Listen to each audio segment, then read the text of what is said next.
I'm Luke Story.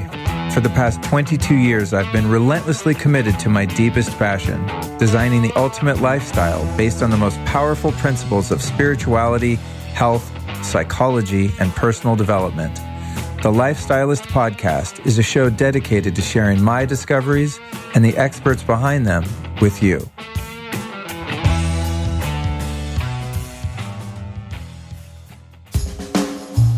If you're a longtime listener to the show, you already know I'm totally obsessed with foursigmatic.com.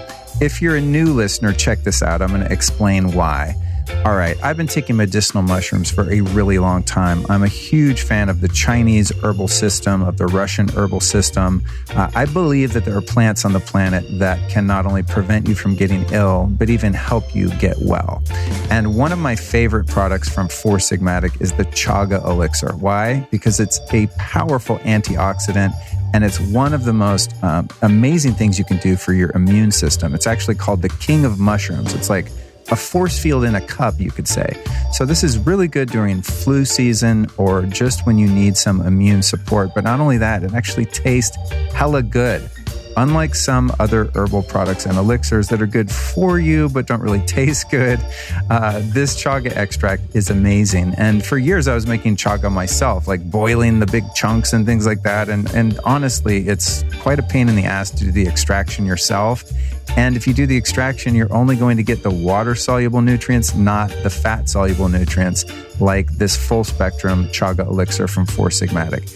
In non-geek terms, that just means if you try to do it yourself, you're not going to get the badass stuff out of the chaga that you really want. This is a giant tree mushroom, not the easiest thing to work with.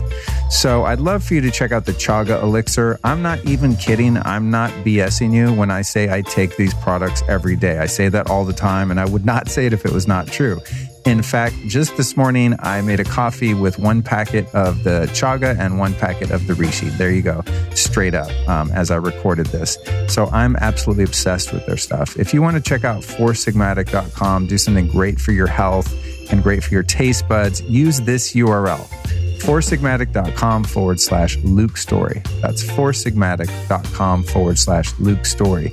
If you use the code Luke Story at checkout, you're going to save an additional 15% off your order. So it's not only great for you and great tasting, but it's a really good deal. foursigmatic.com/Luke Story.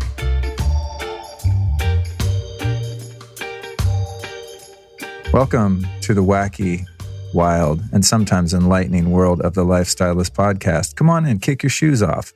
Relax, have a seat. I'll grab you something to drink while we talk to my doctor and one of the most brilliant experts on hyperbaric oxygen therapy, Dr. Scott Sherr.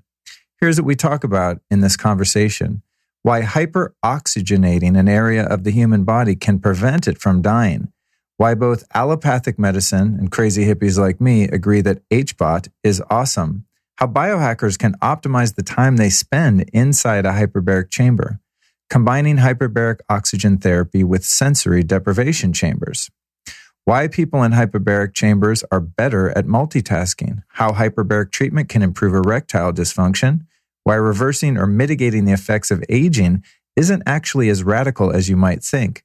Then we cover Dr. Scott's cutting-edge work with past guest and one of my favorites, Dr. Ted Achacoso. And finally, the powerful yet safe nootropic we both took before starting this conversation. Scott is one of the foremost experts on oxygen therapy. He's a great guy, brilliant doctor, and I thoroughly enjoyed taking an in-depth look at this very effective, very safe therapy that I've been experimenting with for many years. So Dr. Scott and I sat down at the Health Optimization Summit in London and really covered not only this topic, but also Scott's views on allopathic versus integrative or functional medicine. He's someone that didn't go to a doctor his entire life and then decided to go to med school. So his story is fascinating, and his level of expertise on this particular topic is unparalleled. So it brings me great pleasure to bring you this conversation with Dr. Scott Sherr. Before we jump into that, I'd like to make a couple brief announcements. This weekend, I'll be appearing at Mercado Sagrado, November 16th and 17th in Malibu, California. Fantastic event where on Sunday, I'll be presenting with Bulletproof Upgrade Labs, doing a little biohacking lounge there. I will also have my biocharger there for people to try. People have been really curious about that one. My friend Zen will be bringing his amazing coffee, at least on Saturday, Zen Bunny Coffee. And also my friends from Brain Tap will be there on Saturday as well. So you can come get your brain dialed in. This Friday, we've got a Q&A show with questions called from the Lifestylist Podcast Facebook group. It's a private group. You can request to join, ask questions in there. And if they don't get answered in the group, they might just get answered on a future solo show. Then on Sunday, we've got a bonus show, my guest appearance on Wellness Mama with Katie Wells. Great podcast where we talk about all things strange, like circumcision, addiction recovery, and many other far out topics. So we've got 3 shows this week. Then Tuesday, back to our regular programming.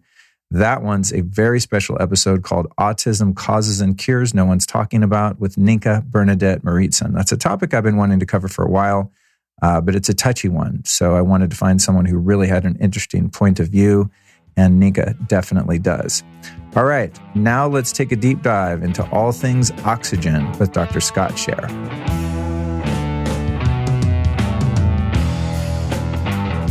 Dr. Scott Sherr. Hi, Luke. What's happening? We're here. We're here, dude. We're in London. Somehow. Exciting. 10 hours later. So first off, I just want to give my condolences that you got off a plane today and are now forced to sit here. Well, you're not forced, but willing to sit here and have a conversation.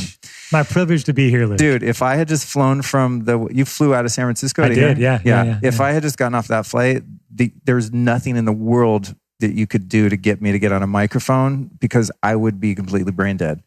So we have tricks. Yeah, lots of tricks. We're going to talk about some of those tricks. Even if you're sitting between 2 people on a plane, one very large man with a very large elbow. But oh my God, yes. Were you really? Yeah, of course. Oh, dude. Yeah. That's all good. Yeah, Gotta flow with it. I'm a real flight diva. I struggle with airplanes, so I've even thought about, and I'm not rolling like this yet, but to be that guy that buys the seat next to him. Nice. Just like not have someone next to me. You know? Pretend like you're 300 pounds. Yeah. Right. Yeah. And say, I'm really, really big. And you just end up being Luke. Or like, you get there. But yeah, like I could say, so I don't seem like such a selfish prick. Like, well, I bought it for my kid and they couldn't make it, because maybe you can get an animal, like a service animal. And you can bring the service horse.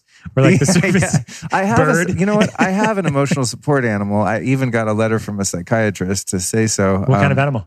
A dog. Okay. Yeah, my dog Cookie. She's my co-host. Oh, sweet. Yeah, she often sits here. Oh, I miss her, man. No, she often sits in the recording. She always sits in the guest's lap. And if they want that, and nice. And then I know that guest is like not an evil person.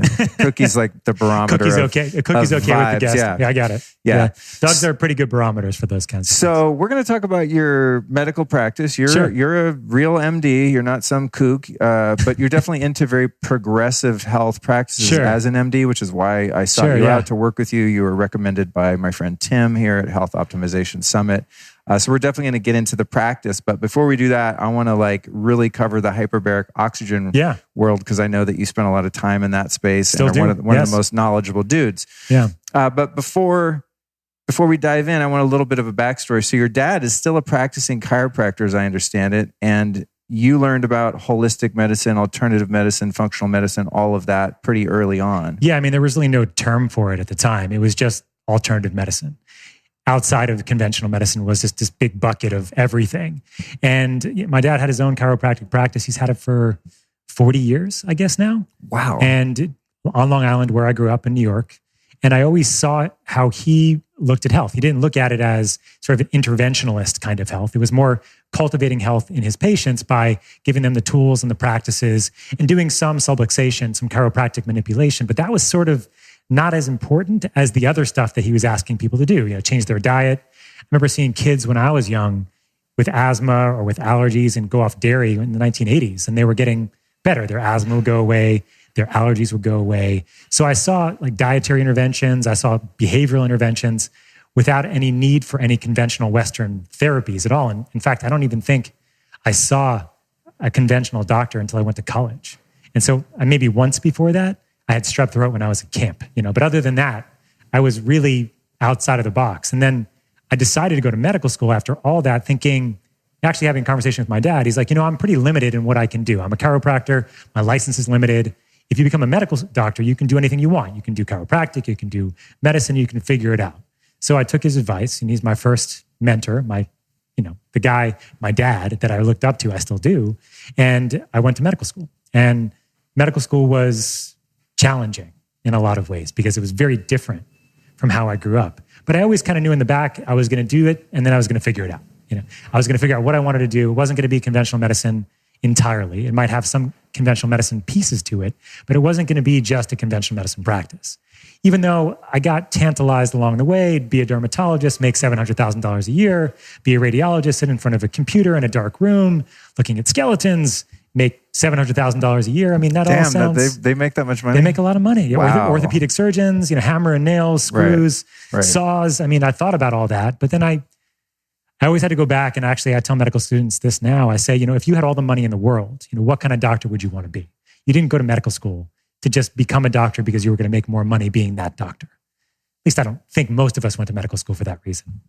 I mean, especially now, because the amount of loans we have to take out to be medical students and actually get through medical school. I mean, to go to a good medical school, if you get, if you're approved for kind of a full ride loan or whatever it's called, I know full ride means free, but say you have to finance the whole thing, like at a good reputable school, what are you looking at? About $200K. Damn. Yeah. And then we had... That's a lot of money for a young person. I know this is a whole, kind of scandal in the States now with this thing. I didn't go to college, so I don't know about any of that. Yeah. But I look at that and I'm like, Jesus. I mean, when I was 20, I would have been feeling very anxious if I was $1,000 in debt. Right. You know what I mean? And it's like, how are you going to climb your way out of that? Yeah, you can see why some medical students were just saying, I want to get a job that can get me out of debt quicker versus following their passion potentially and maybe not make as much money when they first come out of school. But I had friends with $300,000, $400,000 worth of debt coming out of medical school because they also had undergrad loans as well. I mean, I have a good friend in LA. He's paying like $4,000 a month or so just on medical school and undergrad loans together. Just getting out of school, just getting out of medical school. So like, what are you supposed to do? Like follow your passion, become like this crazy alternative doctor doing all these cool things that are entrepreneurial, but you have to make the money so you can pay it every month. Right. So it is a challenge. And so, but for me, even though that's the case, there's still a lot of ways to make being a doctor part of the plan, even if you do it conventional some of the time and then do alternative the other parts of the time as well. And that's actually what I did.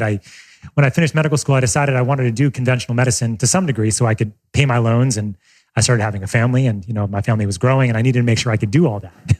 But at the same time, I wanted to explore a lot of the other options outside of the conventional world. And the one I found out actually that I really liked in medical school was hyperbaric oxygen therapy. And I found it in a trauma center of all places, because the trauma center at the University of Maryland where I trained had a really big hyperbaric chamber in the basement. And they were treating patients that had like really severe injuries, carbon monoxide poisoning, necrotizing fasciitis, which is like a flesh-eating bacteria. So flesh-eating bacteria, it's nasty stuff. But I saw people go into the chamber like on ventilators if they had carbon monoxide poisoning and walk out of the chamber on the other end of it. So like miraculous recoveries. Wow. People that were just basically comatose, like had to be using ventilators to breathe for them. When someone was that ill, what would have been their treatment time for an acute condition like that? How long would they be in there? It depends. But I mean, for carbon monoxide poisoning, it's usually about 90 minutes. Okay. And it's at pretty deep pressures. And then it's not just one treatment. It's usually one treatment for 90 minutes. And then later on in the day, they might have another one. Or sometimes they'll even extend it even further than the 90 minutes, sometimes more 120. It depends on how severe the carbon monoxide poisoning is. And they'll check levels to see where their carbon monoxide levels are.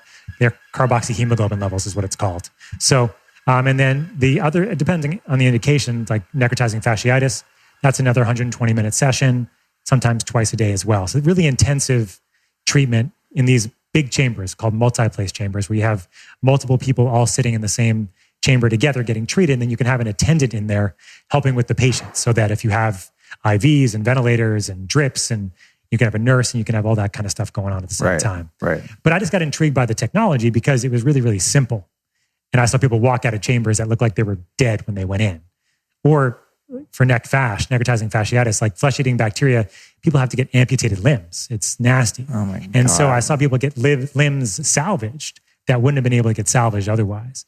So I asked the technicians and the doctors, I'm like, what are you guys doing in there? And very simply, it was just two things, oxygen and pressure. And that's all it was in the chamber. And then they were walking out.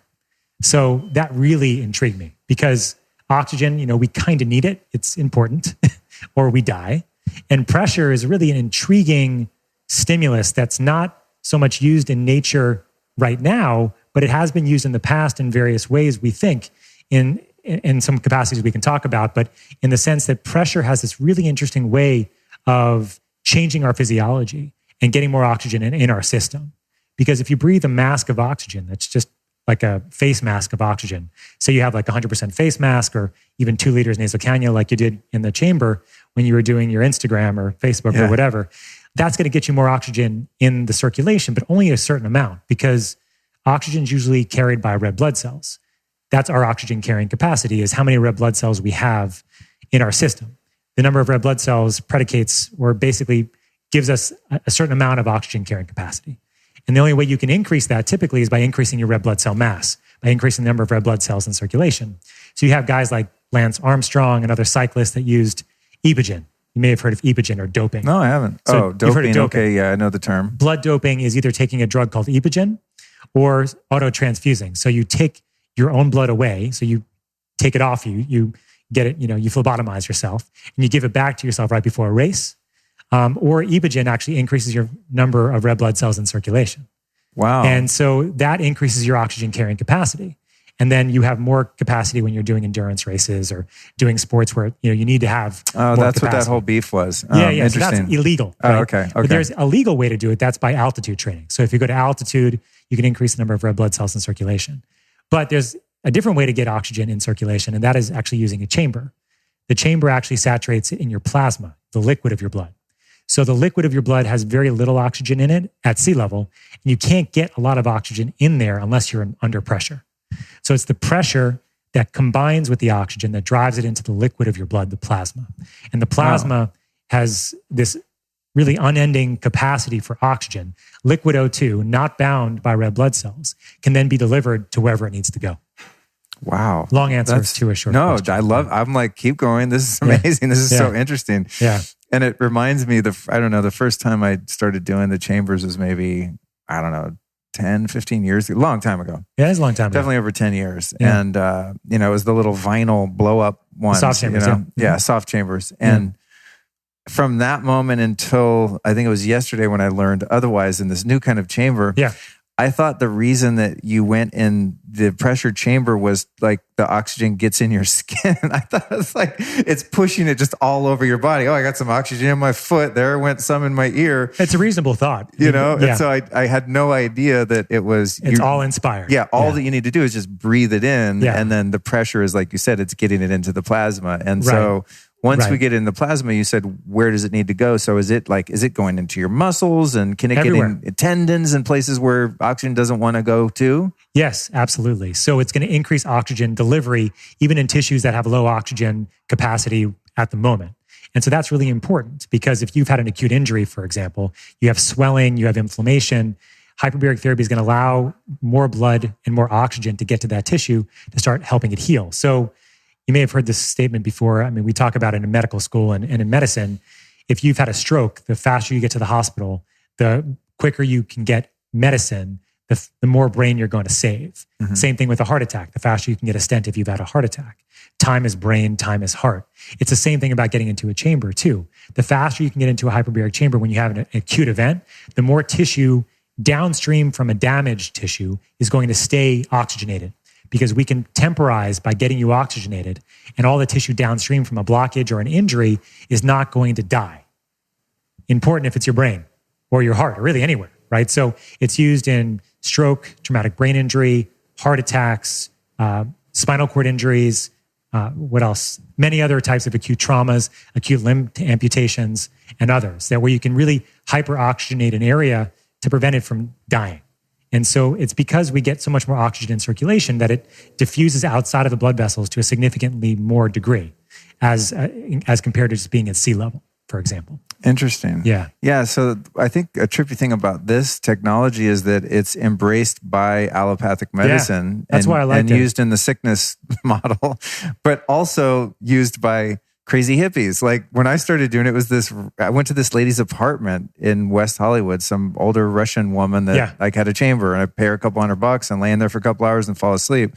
So it's it's interesting that this one crosses over because many of the things don't. Right. I don't see a lot of. I mean, maybe now, but when I started discovering, Rife machines and PMF and some of these things, they still were not there yet. Yeah. completely like poo-pooed by the traditional and that's the one of the medical reasons, system. But oxygen's interesting in a way. It's sort of a crossover. It is, and that's why I got into it actually, because I found that there was conventional reasons to use it, but there's also a ton of unconventional, investigational, other ways to use it in a much more integrative way. And that's kind of what resonated with me, was this integrative mindset because of how I grew up. How can you integrate this oxygen therapy into a more holistic plan for my patients? Not just putting them in a chamber, because even though that may help, it may not be all that they need, especially if they have a chronic condition or they're looking for optimal performance or reverse aging, anti-aging kinds of things. You don't just get into a chamber. That's not just going to be it for you.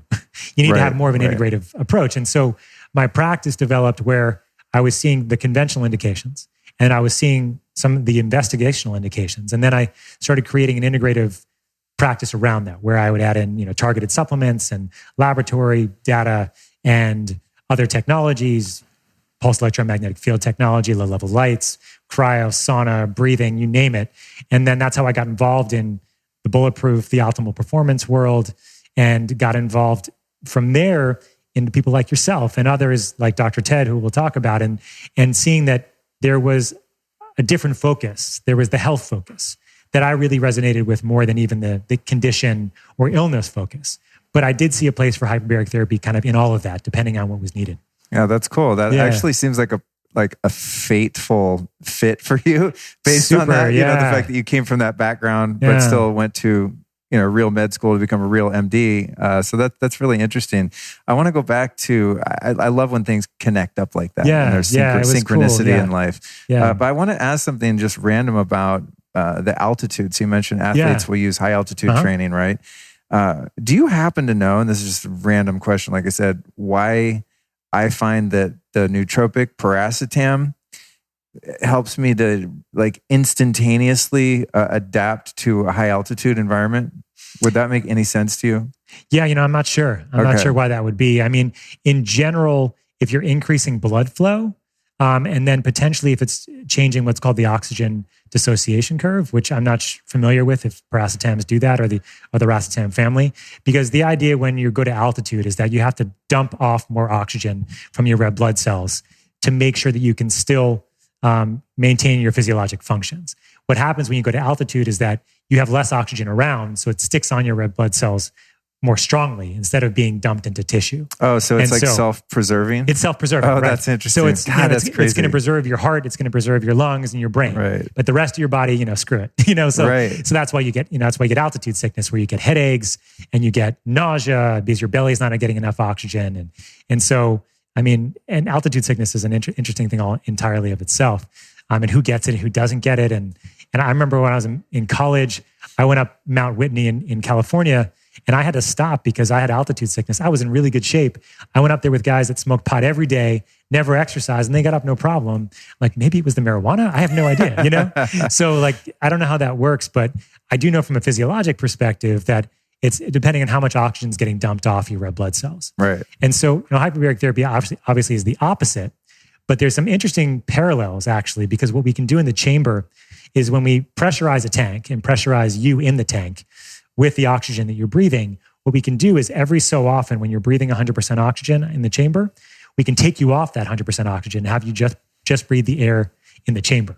And when you do that, it's back to sea level O2, which is 21% oxygen. And that's a relative hypoxia. You go from 100% to 21%. Right. So as a result of that, you're actually stimulating a lot of the same things that you would stimulate if you were under hypoxic conditions. But actually a lot safer for people that have any ongoing inflammation, oxidative stress, that already have chronic autoimmune problems. So because I hesitate for some of these altitude chambers for people that have a lot of chronic stuff going on, because it actually can make them feel a lot worse, especially if they have chronic infections. Because infections, many of them, like Lyme, for example, Staph aureus, they do well in low oxygen environments. They don't do well in high oxygen environments. So one of the ways we use the chamber is to treat infections, for example. Oh, interesting. Yeah. And including Lyme? Yeah. Yeah. And what about systemic fungal infections and bacterial SIBO and all this kind of stuff? Is it effective for that? Yeah, Wow. because it's an oxygen stress. It's oxygen coming in the body. Mm-hmm. And so anything that does not like oxygen, including some of these bacteria, fungus, they're not going to like that high oxygen environment, and they're going to get killed off. And so what I would also say, though, especially for something like Lyme, hyperbaric therapy by itself is not a treatment by itself. It's more an integrative treatment where if you're getting Lyme-directed therapy, hyperbaric therapy will also help you kill more bugs and help with the detoxification. Because the other piece of the hyperbaric puzzle, which is new and exciting, is that we didn't really understand as much about the pressure.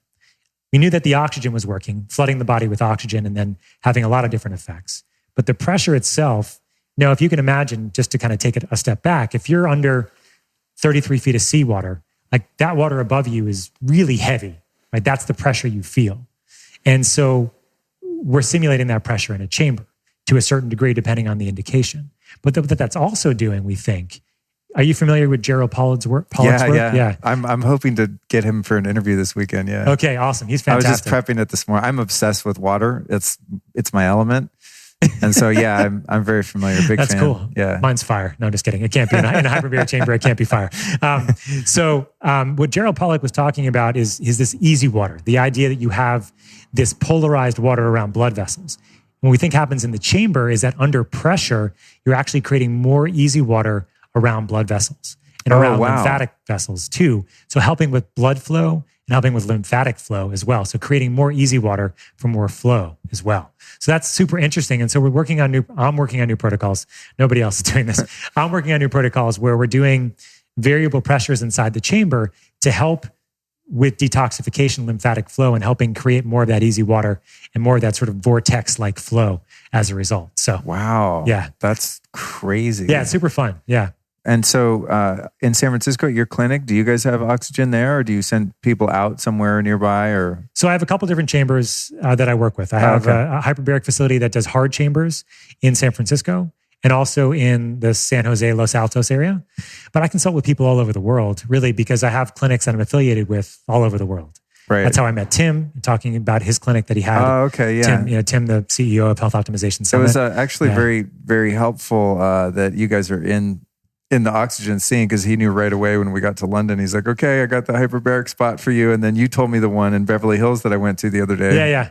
I know all those guys. And so what I like, I'd say I'm agnostic in the sense that there's three different types of chambers. There's the first ones we talked about, which are the multi-place chambers. They're the more medical chambers, academic facilities, diving locations. They treat the bends too, decompression illness. That's how they started actually, as treatment for the bends. You don't really find them outside of those locations. Then you have monoplace chambers, which are single occupancy hard chambers that go to about 66 feet, or I think it's 20 meters of seawater. I'm trying to remember my metrics because we're in England here. Right. And then you have the soft chambers that go to 1.3 atmospheres, which is 23 feet of seawater. So each of the chambers is a little bit different. And the soft chambers are really good for a lot of the biohacker optimal performance people, especially for the neurohacker kinds of neurocognitive indications. And so that's what I use them most for. The hard chambers, the monoplace chambers, are the most versatile because you can do systemic treatments that can get to the full body that we have good data to support. So depending on the indication and the reason, I like to kind of take people where they need to go or have the recommendation be most appropriate. But I'll even say if you only have a soft chamber, then get into a chamber, especially if you have an acute injury that we need to heal faster. Because that's what these chambers do. They heal. I mean, in general, like if you ask me like in one word, it's just they heal the body faster. And so it's just a matter of what's going on and the process and the protocol that's needed, but it's going to heal you faster. So best to use the right chamber if you can. But in general, as long as you don't, there's a couple of things I don't want to put in a soft chamber. If you have like open wounds or autoimmune problems, or if you have like active infections, they're probably not the best for you. But other things like exercise recovery, jet lag, endurance, injury recovery, neurocognitive optimization, cognitive enhancement, all those can be done in the soft chamber. So, and why do you think they make you sleepy? When I get in the soft chambers, I usually do, 90 minutes, couple hours, and I pass out and I go in the deepest, like... Do you get psychedelic? I do sometimes. A little bit, yeah. Yeah. But it kind of sucks because I go into like full deep sleep. I haven't like tracked to see if I'm in actual deep sleep, but it feels like a very delta, like bye-bye. And then when I come out of it, I'm so tired because it's like I slept too long for a nap. You know that thing when you kind of go too deep and then you're really groggy. So I don't like the after effect, but I find it really relaxing. Yeah, but there's ways around that. That was only in the soft ones though, because the other day I watched a Bill Burr Netflix while I was in the clear, acrylic one or whatever in Beverly Hills. And I was actually very alert and awake. And then even yesterday I did 2 in this crazy chamber at, what's it called? LMS. Wellness, yeah. Yeah, LMS Wellness, amazing place here in London and Chelsea. And in theirs, they have a big room and then like 3 or 4 people can go kick it in there.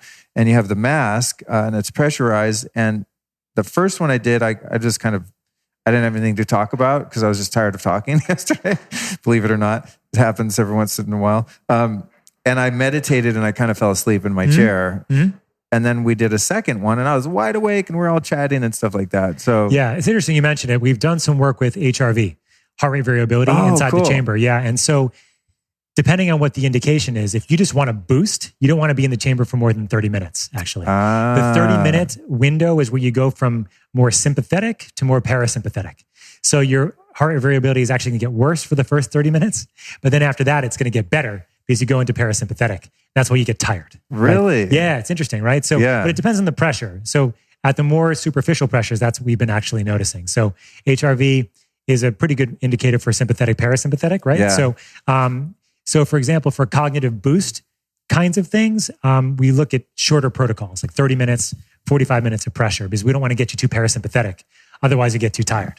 So, but if you're looking for more recovery, then you want to get over the sympathetic portion and then get into your parasympathetic as well. Right. I find meditating in the chamber like transformative, honestly.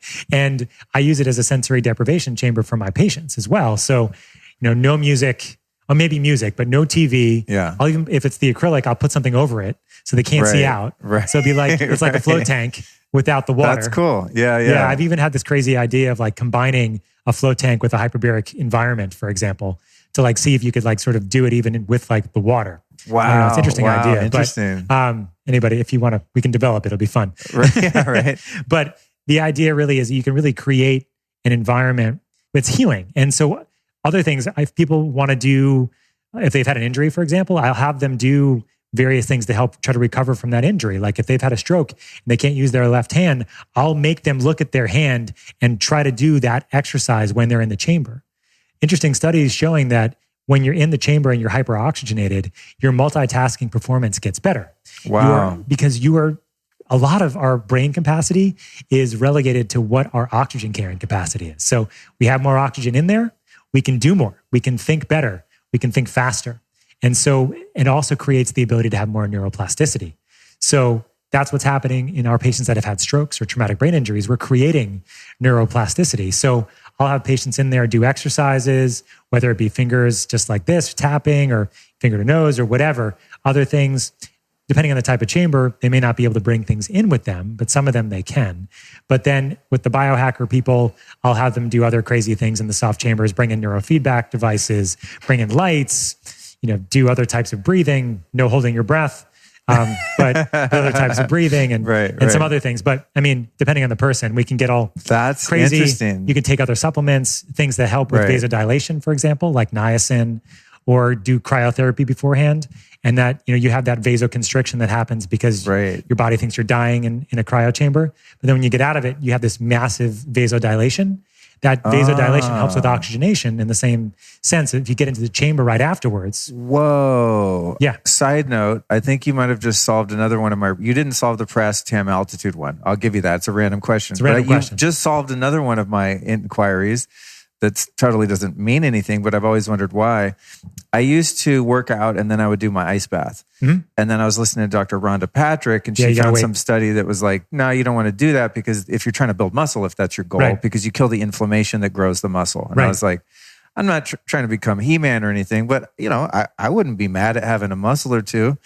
So I stopped doing it that way. And then I started doing it backwards. And I thought logic would dictate like, oh, you're supposed to warm up. Like you don't want to get cold and then lift. And anyway, I ignored that and started doing that. And now I like hate working out unless I've done an ice bath. So I'll do an ice bath, then I do my vibe plate and like do a little joint mobility so I'm not too stiff. Makes sense, I'm way stronger.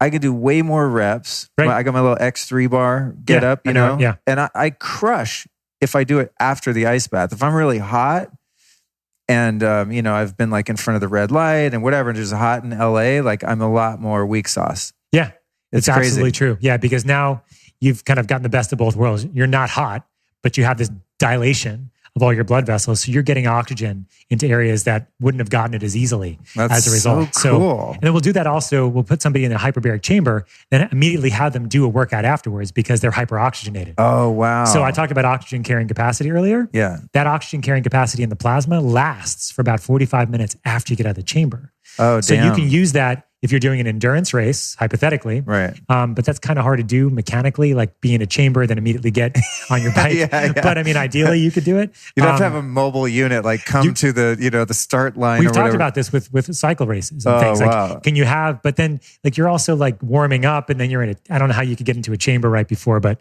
or if it was like a walk-in chamber, maybe, but I mean, that would be a little bit harder to pull off. Another invention, I don't know. But anyway, so what we'll do is, even for rehab, I'll have people get out of the chamber and then immediately do their rehab afterwards. If even better, actually, is if they have nasal cannula on after they get out of the chamber and then maintain that nasal cannula while they're doing their rehab or whatever. There was an interesting study done on patients with traumatic brain injury, and they just did 3 treatments. And it was these severely traumatic brain injury kids and adults, and they were on ventilators. They were sedated. They were comatose. They only got 3 treatments over 3 days, and their mortality rate was half. And so, only 3 treatments really did significantly improve their morbidity and mortality. And so, but what they did after they were in the chamber is that they put them on 100% oxygen for 3 hours afterwards. Because what they found was when they did that, the brain was utilizing that oxygen in the post-treatment period for 24 hours, even after they were out of the chamber. So I try to modulate that as much as I can. So if I can, I'll have people with their nasal cannulas come out of the chamber, then do their rehab or do their exercises, because they're going to have that increased oxygen carrying capacity. It's going to help their brain. It's going to help their muscles. It's going to help them gain strength, etc. So, yeah. We'll be right back at you after this brief but important announcement. You know what's really embarrassing? It's really embarrassing when you don't get enough sleep and then you can't remember anybody's name and you forget why you walked in a room, or you run a red light and get a ticket, or you can't focus on a paper that you're supposed to deliver or a project that you're working on.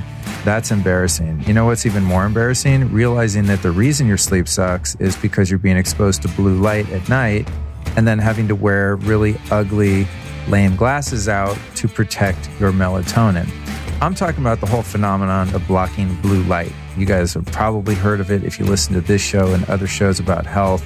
It's crucial to preserve your melatonin and ultimately preserve your sleep and your health by blocking all blue light after dark. Pretend like you're a caveman or cavewoman, as the case may be, and all you can see at night is the color of fire, which is kind of red and amber, right? Well, we can't make the world change, but we can change what covers our eyes, and that's why I love my Raw Optics blue blocking glasses. You can check them out at rawoptics.com.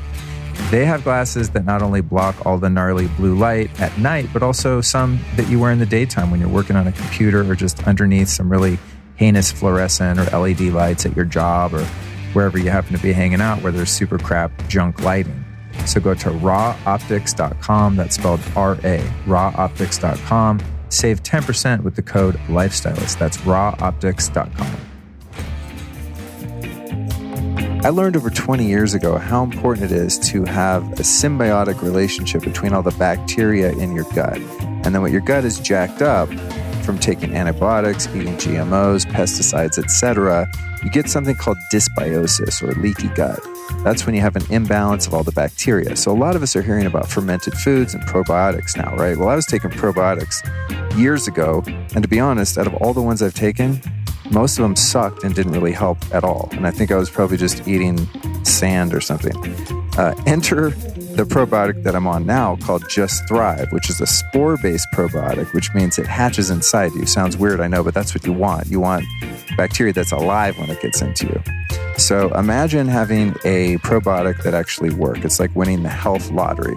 And I'd love for you to check out my friends over at Just Thrive by going to justthrivehealth.com and enter the code Luke15 to save 15% off. That's justthrivehealth.com, the world's best, most effective probiotic. It's badass. Check it out. And now back to the interview. I'm going to go into the other thing I wanted to ask you about, which is ozone in a second. Okay, sure. Because the relationship between the two totally confused me. It's really trippy. Do you think if I get out of the ice bath, because I had bought a medical grade ozone generator at home that I'm using. It's another story. But anyway, using it has blood or inhaled rectally? Up the and through the ears. Mm-hmm. And so you have a medical grade oxygen canister. Yeah. And the other day I was like, oh shit, I have oxygen. So I just got a cannula and I just sat there and inhaled oxygen for a while. Yeah. Is that like, I tested with a pulse oximeter, and I was already at 97 or something. Then it brought up to 99. So I was like, well, that didn't do much. Do you think if I sat on that for 10 minutes after the ice bath, then worked out, I would be any more oxygen saturated, or am I just getting what I would get from a few deep breaths? No, it certainly wouldn't hurt. And I don't know it would increase you that much because like you were saying, the pulse ox is a very bad indicator, especially in a hyperbaric chamber, because like you said, those red blood cells that are going through your lungs and getting oxygenated are already 97% saturated with oxygen when they're going through. So there's not a whole lot much more on the red blood cells you can saturate. Right. But what we can do in the chamber and saturate the plasma, the liquid. Right. But if there are a couple extra sites available, you can put yourself on the nasal cannula and increase from 97 to 100%. And you get a little bit, depending on the flow rates, you can get a little bit in the plasma too. And so it certainly wouldn't hurt. It certainly wouldn't hurt. Okay, cool. Yeah. I'm going to try it out. I just thought, I'm not going to waste my time if it doesn't do anything. Yeah. Before we move into ozone, there was just a couple other things I thought were interesting about the hyperbaric treatments. And one of the indications is erectile dysfunction. Uh-huh. I'm asking for a friend of mine. This just guy. For a friend. Yeah. But, I thought, how the hell does that work, So that's a good point. So it was a listener. They wrote in with that question. The listener. Yeah, no, but seriously. It was, I fed you that question. Yeah. So hyperbaric therapy is like Viagra. It gives you better erections. Really? Yeah. And the reason why is that it increases vascularization, angiogenesis, new blood vessels forming in areas that have been degenerating over time, especially as we get older. And so if you're a radiologist, you make $700,000 a year, like we talked about, and you look at somebody's brain on an MRI scan, if they're over 50 years old, what it's going to show you is that they have something called microvascular ischemic changes in their brain. What happens for most people that have the SAD diet is that the standard American diet is that they're going to have blood vessels in their brain just start degenerating over time. And this is what causes senile dementia, vascular dementia. You forget where you put your keys, or what you had for breakfast, or not what your name is. That's more severe. But like the things that you did like earlier, that's kind of like the senile dementia. Yeah, and so, I think I have that at times. Well, we also have phones. Yeah. Our phones are also the reason. But anyway, so what we can do in the chamber, and we have studies to prove this now, is that we can revascularize. Is that the right? Revascularize? Anyway, new blood vessels in the brain, new blood vessels around your heart, and new blood vessels to help with sexual function. Wow. We have MRIs now that can show this pre-post. The Israelis, gotta love them, they have the largest hyperbaric program in the world. Really? And they're treating over 200 patients a day on their reverse aging program. That's what they call it. They have a 10,000 person waiting list. Do you know why? Because they show people pictures of dicks before and dicks afterwards. And they publish a study on erectile dysfunction. So the guys all sign up for it, right? That's my dick after. I want that dick. Wow. So, 10,000 of them. Yeah, so 10,000 people signed up. And not just that, but also new brain cells. The brain is now functioning at a higher capacity. The heart, I put myself on like a VO2 max bike. Have you ever tried one of those? So checking your oxygen carrying capacity. Yeah. And so they do that on these patients before and afterwards. And you see your oxygen carrying capacity around your heart improves as well. So we are basically, I like to think about it this way, Luke. In the chamber, we're doing 5 things. The first thing we're doing is reversing hypoxia. We're doing it immediately by flooding the system with oxygen. And hypoxia is a low oxygen state? Yes, thank you. Okay. Low oxygen state. So we're reversing hypoxia, low oxygen state by flooding the body with oxygen immediately. And then over the long term, with the hyperbaric protocol, we're actually recreating blood vessels in areas that may have been injured, degenerated, infected, traumatically altered, and regenerating those blood vessels over the long term. That's the first thing. The second thing we're doing, I'm just my fingers here, is decreasing inflammation. And we're doing it immediately, but also over the long term by actually affecting over 8,000 genes on the DNA itself epigenetically. So what I mean by that is that we're causing expression and suppression of various genes on the DNA that are responsible for inflammation. And so over the long term, we're doing that. The third thing we're doing is we're actually releasing exponential numbers of stem cells from your bone marrow, which is where they're made, along with your brain tissue, where they're also made. What? And so those stem cells can go anywhere they're needed to help regenerate any tissue that's required. And so it's endogenous. That means these are our own stem cells being mobilized for healing. And so this is why it's such an important healing modality, because all those stem cells being released go to the areas that have been injured and help start recreating, like, I like to think of it as like the scaffolding of tissue. Everything that's been injured can be recreated and regenerated using these stem cells, like new bone, new cartilage, new brain cells, new heart cells, new neurons, all these different types of cells. That's really interesting. A couple years ago, I went to Utah. Actually, I think they're going to be here, Dr. Harry Adelson and Dr. Amy Killen. I went to Utah, Docere Clinics, and I had stem cell. They took it out of my hip bone and out of my belly fat, and they gave me an IV. Mm-hmm. They did my weenie, they did my scalp, my face, my shoulder, my back, everywhere. Yes, their facial, their whatever they call it, something. And my scalp. Yeah. It was amazing. Full body makeover. That's right. It was badass. Mm-hmm. So we're using those and we're mobilizing them just in the chamber. What I'm wondering is, could someone go do a super next level stem cell treatment like that and then use the oxygen to push them wherever they're supposed to go? Does it work like that? Think about it this way. You should get hyperbaric therapy before you get stem cells taken and then put in those various locations, because their yield is going to be exponential. Oh. And so we're using that even in like leukemia and lymphoma and actually bone marrow transplants. You put them in a chamber first, it's going to mobilize all these stem cells, and then they can be used for therapeutic reasons. Oh, that's rad. Yeah, wow. Pretty sweet. Yeah. Super interesting. Yeah. Okay, so with the hypoxia, what's happening when one does breath work that includes, like most of the practices I've tried to do, include, you do some vigorous in and outs of whatever sort, and then you do a full exhale and you hold it until you start T-Rexing and twitching around. Mm-hmm. Is that hypoxia that's going on where you're completely out of oxygen? No, that's dependent on carbon dioxide. So when you're doing, it's always this O2, CO2 balance, right? Okay. And so when you're doing a lot of hyperventilation, you're breathing off a lot of CO2. So your CO2 levels, usually about 40 millimeters of mercury, you can breathe it down to like 10 or 5 if you're doing a lot. And that's when you start shaking, because you get really alkalotic. Your body gets very basic. Mm-hmm. And that's why, like WIM and those other kinds of breathing where you're doing a lot of hyperventilation and you start doing lots of exercise with that, then you can get a lot of oxygen delivery, because remember that oxygen dissociation curve that we talked about? You're flooding the system with oxygen because all that oxygen is being released, as opposed to that CO2 being held onto. By breath holding, it's going to have the opposite effect. So that's why a lot of these practices are combined, I think. And I don't know if the way Wim Hof explains it is exactly that, but that's how I see it. Got it. Okay. Yeah. So with breath holding, I don't recommend that in the chamber, because we're hyperoxygenating the system. So when you're doing that, our stimulus to breathe is not oxygen. It's actually carbon dioxide, and maintaining those levels.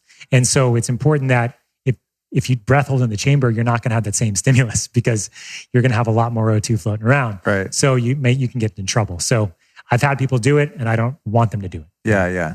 I heard Tim Ferriss on a podcast talking about it, saying he held his breath in the chamber for 8.5 minutes.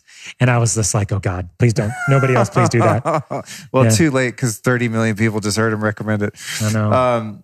And then how does Ozone work into the equation? Sure. Just in a very broad sense, could one be doing a round of hyperbaric treatments and then go home or go to another clinic and do ozone simultaneously? And if so, in what order? Or should you just do one at a time for a period of time if you're trying to heal? Yeah, it depends on what you're condition? looking to do. Yeah. So, I mean, they're both oxidative stresses. And, oxidative stress scares people. That's just a lot of oxygen going to the system is going to cause what we call reactive oxygen species, or these basically oxygen that can cause inflammation. But the good thing about our body is it's used to having reactive oxygen species, and it can have a reactive antioxidant surge. And that's what happens in the hyperbaric chamber. That's what happens with ozone as well. But if you have too much stress, especially in a system that's already inflamed, that doesn't have a lot of antioxidant capacity, and that's why I'm so keen and so emphatic about using testing and measuring these days to make sure we know what capacity people have before they get into a chamber, because you don't want to over-oxidize somebody that doesn't have the capacity to produce their own antioxidant stress or the antioxidant surge in response. Exercise is an oxidative stress. Sauna, cold, they're all oxidative stress. But the body, as long as you have the right reserves, can maintain and actually heal itself, come back even stronger. That's the idea. But you have to have those reserves to start off with. For ozone, I think of ozone as more of an oxidative therapy for infection or inflammation. And it's really good at that. And so we'll often actually combine hyperbaric therapy with ozone in some capacities, especially for things like Lyme. And rectal ozone is great for detox, actually. So I'll have people do rectal ozone at the same time they're doing hyperbaric therapy systemically to help with the detoxification part of the process. Because what can happen, Herxheimer reactions, which are the detoxification reaction that can happen from Lyme when it's being killed in the chamber, can be pretty severe. And I find that actually like colon hydrotherapy and ozone up the wazoo, are your best bets. Cool. Yeah, that's cool. Yeah, it's just I guess the ozone thing to me, I'm going to do a show about it soon. If I get what's his name, Frank Schallenberg. Yeah, Frank's great. Schallenberger. Yeah, I think he's kind of like the guy or one of the big guys in the ozone scene. Nevada, but I find it so interesting because it starts out as oxygen and then gets electrocuted basically and comes out as ozone, so it's like they're both oxygen in a way, and it's so interesting how they work. So yeah. Thanks for clearing that up. I'm loving my ozone stuff. It's amazing. I do it in my ears too. The mental clarity is just don't breathe it. Yeah. When I pull it out of my ears, I have a fan right there. Okay, so good. It kind of blows it away. That's the thing it does get kind of all in your head, right? And it's that's why I mentioned. And I would never tell anyone else to do this because it's probably stupid, but I do sometimes put it in my nose, but I take a huge breath in and hold my breath and shoot some up my nose and then whoosh, breathe it all out so I don't breathe any back in. And it's really helped my sinuses actually. Okay. Yeah, like no, infections or anything like that. Okay, right on. But again, I've never heard of anyone doing that. It was my own invention. And just be wary. Yeah, I would say to anybody. But I know what you're an MD, so you definitely want to take his advice over mine. I do not recommend that one, but it seems to be working out for me so far. It's like breathing that liquid nitric oxide, nitrogen gas in the cryo chamber, right? So, I think that's a pretty good dive into the oxygen piece, and I think it's definitely enough information for someone who's got a chronic issue to start checking out. And we know the different types of it, and it seems relatively easy to find in most big cities. I've traveled a bit, and I'm able to find a clinic or two in most places that I go. Yeah, I would say when anybody's looking for hyperbaric therapy, I think it's important to know why, and then also to try to get some guidance, because the protocols can vary. It can be anywhere from like 3 treatments for an acute issue to like 120 treatments if it's been a really severe injury that has been ongoing for many, many years. So the protocols change depending on the indication. And the chambers that are most ideal for you will change as well. And so it's important to kind of know that. I think for most of your audience, I think it's important that the soft chambers, which are more accessible, are really only used for the things that we discussed. They're not used for any of the FDA approved indications, should not be used in a soft chamber. If you have an autoimmune condition, you shouldn't get into a soft chamber. If you have chemical sensitivities, you probably shouldn't get into a soft chamber because they're made of nylon and polyurethane and they might off-gas. If you have an ongoing infection like mold or Lyme or staph, I don't recommend it either because it may not be enough oxygen to actually kill the bugs, because some of those bugs like a little bit of oxygen, but not a lot. And so for those reasons, I wouldn't get into the chamber. But I mean, there are resources out there. There's my website, there's other websites, and there's ways to find out this information. But for those kinds of conditions, I wouldn't go in the soft chamber. But if you're looking for neurocognitive optimization, biohacking types of stacking ideas where you're doing for brain health or injury recovery, or just muscle health recovery from workouts, jet lag, sensory deprivation, meditation, all those things are really good in the soft chamber. Cool. But for other reasons, I would think about your indication and what you're looking to do, and maybe a different type of chamber. Nice. Yeah. All right, good. I'm glad to know that, because I just find out about something and just go for it. So it's actually good to go for it. It is a prescription too. It requires a prescription. Really? Yeah. In the US, it's a medical prescription to get in the chamber. So not in every country. So it does require a doctor's prescription to get in. Oh, wow. So most clinics do have a physician on staff or somebody that can write it. Right. Yeah. Okay, cool. And then in closing, Dr. Ted was recently on the show. For those of you listening to this that haven't heard Dr. Ted Achacoso, that episode was mind-blowing. One of my favorites of all time, out of a couple hundred for sure. And you have been mentored by him and are now working with him in capacity. Yes. So just give us the brief kind of history of how you came to know Dr. Ted and how that's informed the next level of your practice that I'm about to now participate in. Yeah, that's great. So Dr. Ted is a man of, there's no great way to describe him other than if it's there and in the world, Ted knows about it in some way. I mean, he's just a wealth of information. He's been through so many different fields. He's a medical doc, but he's also been in software. He's been in tech. He's been in AI. He's done the first descriptions of mathematics of consciousness. I mean, he's done everything. And so when I first met him, though, it was around what he was doing in his practice in Manila called health optimization medicine. And when somebody's as brilliant as Dr. Ted is, my question to him is what gets you up in the morning? With a lot of these really, really smart people, they can't even function in the world because they're so smart. Nobody can really, they can't access any other level of engagement. I'm like, what gets you up every day? And he's like, I just want to move the needle on health just a little bit. Just a little bit using this practice that I've been doing, focusing on health, not on disease, not focusing on conditions, but focusing on this concept called the holobiont. The idea that we're made of this, we're not just human, we're made of all these metabolites that are coming from the environment outside of us and all these metabolites inside of us. And what I mean by metabolites are all the things that are going on in our cells in real time. Our vitamins, our minerals, toxins, plastics, cosmetics, microbiota, and so many other pieces to this puzzle. But we can look at all this data now, and we can create a health management plan for people that doesn't have anything to do with disease, but can really focus on the health and cultivating health in clients. And so when he first described this to me in 2017, I realized it was what I was missing. It was missing because I had this practice that was focused on hyperbaric therapy, which was a lot of fun. It was a great technology, but it wasn't accessible for everybody. It's a chamber, you have to go to it. It's not that cheap for everybody. It's a technology that's fun. I think it's the ultimate biohack. I mean, I'm biased, but I don't think there's anything better, honest, than oxygen and pressure. But as a foundation, health optimization medicine is truly that foundation, because now you can make sure that you have a bank full of money. You have a richness of cellular architecture. You have the right vitamins, minerals, the antioxidant levels you need, the amino acids. You're not toxic. You're looking at all that data, and now you're cultivating health in people. And then as a result of that, anything else is easier. Getting into the chamber, doing ozone, whatever it is, any infection you might get. And so what Dr. Ted has been able to develop is a practice that tried to focus on what was important and not focus on what's not important, at least immediately, like genomics, for example. We don't do any work with genes because, genes tell you what may happen, but they don't tell you what actually is happening right now. And that's what's happening in the metabolomics, as we call it.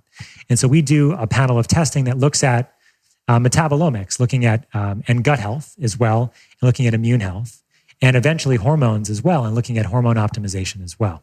So the idea is you create a plan that's measured, that's personalized to you, and that you can use going forward as a sustainable plan for you, no matter what other diseases or illnesses or conditions you may have along the way. This doesn't change. We just test every 6 months or so to make sure we're focusing on your health. And then whatever comes up is needed, that's okay too. But we don't see it as taking the place of functional medicine. We don't see it taking the place of conventional medicine at all. It's just a new paradigm. And so that's what really sold me on it. That's amazing. So cool. Yeah. And I saw it as sort of like a really big umbrella, right? So that anybody can benefit from. And doesn't matter if you're really, really sick or you're really, really well, there's always ways to optimize, always ways. And this is a way to personalize it to you and say, look, we're trying to optimize you to somebody that's 21 to 30 years old, optimal state of being. This is what we do in health optimization medicine, the fountain of youth kind of idea. I think Dr. Ted probably talked about it on the podcast. Did. That's one of the coolest things too, because when you go get labs done, whether it's functional medicine or allopathic, it's like, well, what's for me the average 48-year-old American labs look like? I don't want to be the average 48-year-old. Right. And why would I want to be the average 22-year-old. So I was like, I'm sold. These guys get it. Yeah, like the TSH level, for example, right? Right. It's a perfect example. Like the thyroid level, if you go to like a regular lab, is a normal level. Normal level is average from a 3-year-old to a 94-year-old. So you don't know, what does that even mean, right? So that's like it's a 0.6 to like a 4 is the average range for that range of people. But do you want to have a 94-year-old's TSH? Hell no. No, right? So what Ted did is he developed his own range. And that's what we do in health optimization medicine. We balance to those levels. And so it sold me almost immediately, honestly. Yeah. I mean, other than Dr. Ted being who he is and all the work that he does outside of health optimization medicine, as you know of, and some of the work he does in consciousness, even in the past and also now, it's all about raising the vibratory frequency of the planet. And like, that's real, and I really feel that. Yeah. And so, and I felt that from him, and I know you did too during your podcast. Maybe it was the oxytocin, I don't know. But yeah, a lot happened in that podcast, as did this one.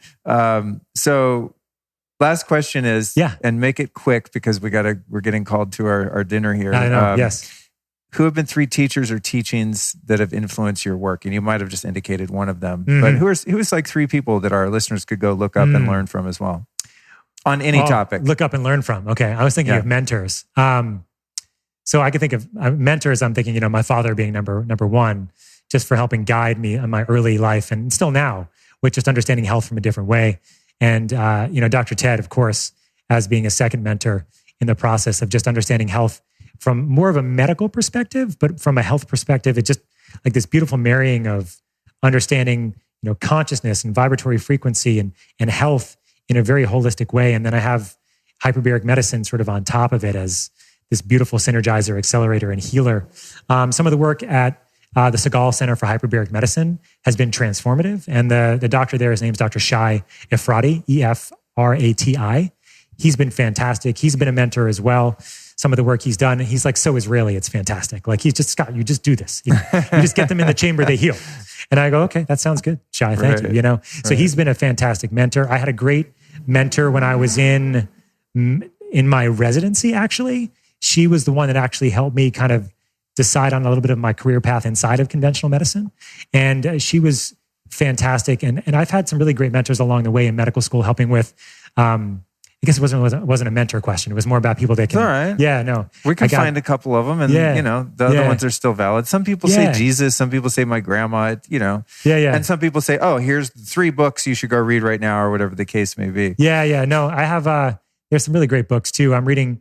There's one I'm reading right now called "Stalking the Wild Pendulum," which is actually one that Dr. Ted recommended. Oh, cool. It's a fantastic one. It was actually written in the 1980s. It's about vibratory frequencies and consciousness. Nice. I highly recommend it. Right up my alley. All right, we'll put that one in the show notes. Yeah. Sorry, it was a long answer. No, it's great. It's great. And then lastly, where can people find your work, your website? Sure. You do some work with my favorite nootropic ever, blue cannatine. We just took one before this recording, which is why we sounded so smart. Blue is the new smart. But give us any websites or links real quick, and we'll send people over there we'll roll them down. Visit your stuff. From a hyperbaric perspective, integrative, HBOT.com is my website. It also could be on Facebook. It's the same thing. From health optimization medicine, if you're looking at the nonprofit that Dr. Ted developed, and I'm also the chief operating officer of that nonprofit, it's homehope.org. I have my own clinic in San Francisco that does this work with clients as you and I are doing. I do it remotely as well. It's called home-sf.co. And if you're interested in the blue pills, the blue cannatine pills, blue is the new smart. our Smurf nootropic, the part of the for-profit company affiliated with the nonprofit Health Optimization Medicine. That's at troscriptions.com. And the Instagram page has got lots of fun pictures. Yeah, everyone with blue tongues, including me. Yeah, it's a fun one. And everyone here at the conference in the next 24 hours is going to have blue tongues. It was a fun one to test, I got to tell you. Yeah. It's great because it's a really great nootropic. It's very safe. It's very effective. Yes. And it's also really great to market because it has a physical attribute that's easy to share. It's very viral. It's a synergistic low-dose approach with several ingredients together. Yeah, so it's got CBD, nicotine, caffeine, and methylene blue, the right? blue, yes. Yeah. It's amazing. The blue it's the best stack, is dear to my heart because it's oxygenation, right? It's helping actually produce more energy at the cellular level, just like hyperbaric therapy does. Cool, So it's kind of a cool marrying of concepts. So I bet that might be good for altitude as well. It would be. Yeah. I don't know if it's been used that way. I mean, methylene blue has been used. It's used as an anti-infective. It's been used as a antipsychotic. It's been used in lots of different things over the years. Wow. Yeah, it's actually the first drug that was registered with the FDA. Oh, that's crazy. Dude. Back in like the 1870s. That's crazy. Yeah. All right, man. Well, let's get out of here. Let's go get some dinner. Thanks for joining me on the show. And my pleasure. Look forward to hanging out with you more this weekend. Luke, it's been a pleasure. Thanks, brother. All right. Thank you. Thank you for being my co-pilot on yet another episode of the Lifestylist Podcast. It's such an incredible experience to have these mind and heart expanding conversations with some of the most brilliant people on earth. And it's really great to have you as my co-pilot side by side, learning along with me. Speaking of being with me, come hang out this weekend at Mercado Sagrado in Malibu, California, November 16th and 17th. I'll be hanging out in my booth with my special guest, Bulletproof Upgrade Labs.